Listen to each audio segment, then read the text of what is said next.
के इजारादारी सिस्टम और permanent settlement system. अभी परमानेंट सेटलमेंट सिस्टम के बारे में आप लोगों को बताएं और इजारादार, दोनों में फर्क क्या है? इजारादारी सिस्टम जो था वैरेन हेस्टिंग्स साहब ने 1793 ईस्वी में इंट्रोड्यूस किया था। क्योंकि जब रॉबर्ट क्लाइव बंगाल के गवर्नर थे सेकेंड पीरियड में, जब वो आए थे 1765 टू 1767, उनका जो पहला पीरियड हुआ 1757 टू 1760, तो दूसरे टेन्यूर में, दूसरे पीरियड में जब वो बंगाल में गवर्नर बनकर आए तो उन्होंने एक गवर्नमेंट का सिस्टम शुरू किया जिसको बोलते हैं डबल गवर्नमेंट या डेवल गवर्नमेंट, या उसको अंग्रेजी में एक और नाम दिया गया है मास्ड गवर्नमेंट, मकौटा वाला गवर्नमेंट है। इस वजह कर उनकी जो गलत पॉलिसी थी, इस वजह कर बंगाल में 1770 में कहत आया जिसको इंग्लिश में बोलते हैं कि बंगाल्स फैमिन। एक किताब है W. हंटर साहब की, उस किताब का नाम हुआ annals of the rural Bengal. उसमें इस डबल गवर्नमेंट जो रॉबर्ट क्लाइव ने इंट्रोड्यूस किया था, इस वजह कर कितना नुकसान हुआ लोगों को, बंगाल के लोगों को, इसका पूरा जिक्र W. हंटर ने अपनी किताब में किया है। लेकिन जब रॉबर्ट क्लाइव गवर्नर जनरल बनकर आए बंगाल में, इन्होंने इजारादारी सिस्टम को कैंसिल कर दिया और एक नया सिस्टम इंट्रोड्यूस किया जिसका जिक्र मैंने किया, परमानेंट सेटलमेंट सिस्टम। इजारादारी सिस्टम में जो रेवेन्यू का रेट हुआ करता था वो बढ़ते घटता रहता था। जमींदार के ऊपर था कि वो किस किसान से कितना पैसा ऐंठे, कितना पैसा ले।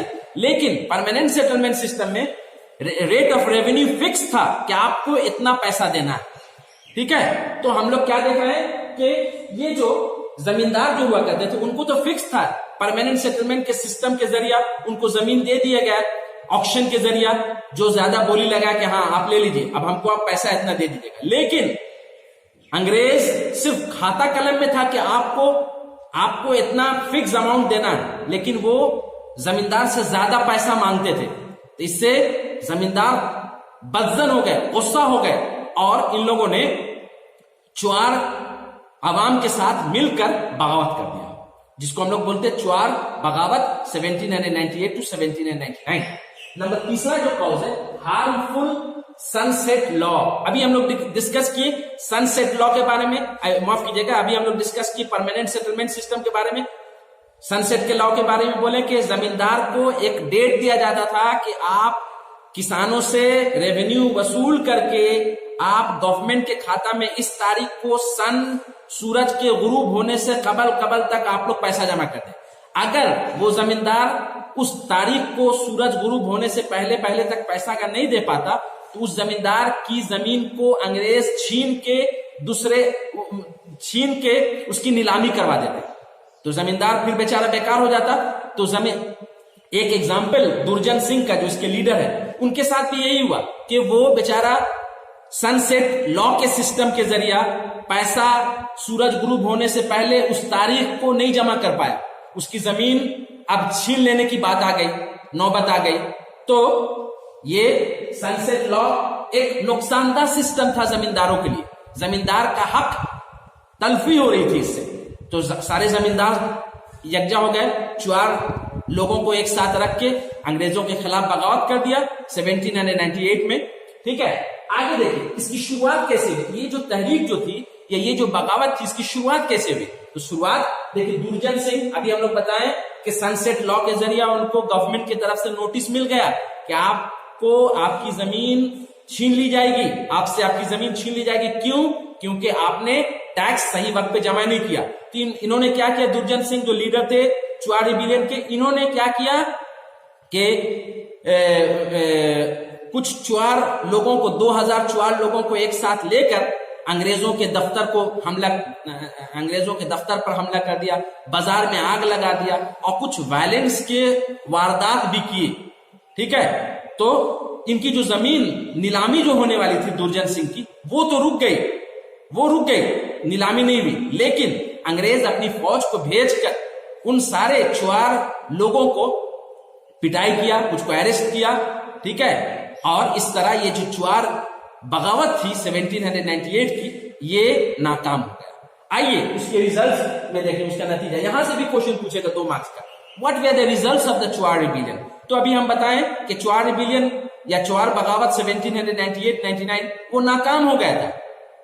तो नाकामी के बाद क्या हुआ कि अंग्रेजों ने ये तय किया कि जो पैकल लैंड था जिसपे वो लोग टैक्स नहीं ले रहे थे, उनको चुआर या पैक को उनकी जमीन को वापस कर दिया जाए, उस पे टैक्स नहीं लिया जाए।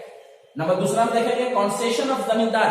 जमींदार से जो पैसा ज्यादा करके अंग्रेज मांग रहे थे, अंग्रेज पैसा ज्यादा नहीं मांगने लगे, एक फिक्स अमाउंट कर दिया कि इतना आपको देना परमानेंट सेटलमेंट सिस्टम के जरिए। उसके बाद रिलैक्सेशन इन सनसेट लॉ। सनसेट लॉ में था कि एक डेट थी कि उस डेट को सूरज गुरूब होने से पहले पहले तक जमींदार को पैसा जमा कर देना होगा। उसमें और कॉन्सेशन दिया गया, छूट दी गई कि आप लोग कुछ और दिन ले लीजिए लेकिन पैसा अंग्रेजों के खाता में लाके जमा कर दीजिए। ये रिजल्ट हुआ। उसके बाद देखिए कैरेक्टरिस्टिक्स में हम लोग देखेंगे, यहां पे क्वेश्चन पूछेगा 2020 में इसी साल एक क्वेश्चन पूछा 2 मार्क्स का कि what were the characteristics of the Chuar rebellion. यहां पे आंसर आप लिखिएगा exploitation of forest rights of Chuars. Chuars लोग जो मुगल या जमींदार या फ्यूडल लॉर्ड्स उनको जो हक देते थे कि आप मेरे लिए आप काम कर रहे हैं, लॉ एंड ऑर्डर को मेंटेन कर रहे हैं, आप मेरे लिए सिक्योरिटी गार्ड का काम कर रहे हैं, तो जाइए जंगल के जो भी रिसोर्सेज है, फल है, दरख्त है, लकड़ी है, उसका आप इस्तेमाल कीजिए, हम लोग कुछ नहीं बोलेंगे। ये राइट्स को अंग्रेजों ने छीन लिया। कॉलोनियल गवर्नमेंट की जब हुकूमत आई तो उन लोगों ने छीन लिया। उन लोगों ने कहा कि नहीं, अब आप लोग इन सारे रिसोर्सेज का इस्तेमाल नहीं कर सकते। आपको याद होगा कि गवर्नमेंट फॉरेस्ट एक्ट 1865, आपको याद होगा कि इंडियन फॉरेस्ट एक्ट 1778 पहले वाले क्लास में हम लोग डिस्कस किए थे। वो सब कानून लाके इन लोगों के हक को छीन लेंगे। दूसरा देखेंगे ऑक्शन सिस्टम। जमींदार अगर डिफॉल्टर होते थे, पैसा अगर सनसेट लॉ के जरिए सही वक्त पर नहीं चुका पाते थे, तब उनकी जमीन की नीलामी हो जाती थी। अंग्रेजी सरकार ने, कॉलोनियल गवर्नमेंट ने ऑक्शन के सिस्टम को रोक दिया। उसके बाद देखें, माफ कीजिएगा, ऑक्शन का सिस्टम एक कैरेक्टरिस्टिक्स है, उसकी खुसूसियत है। उसके बाद डिससैटिस्फैक्शन ऑफ पैक्स।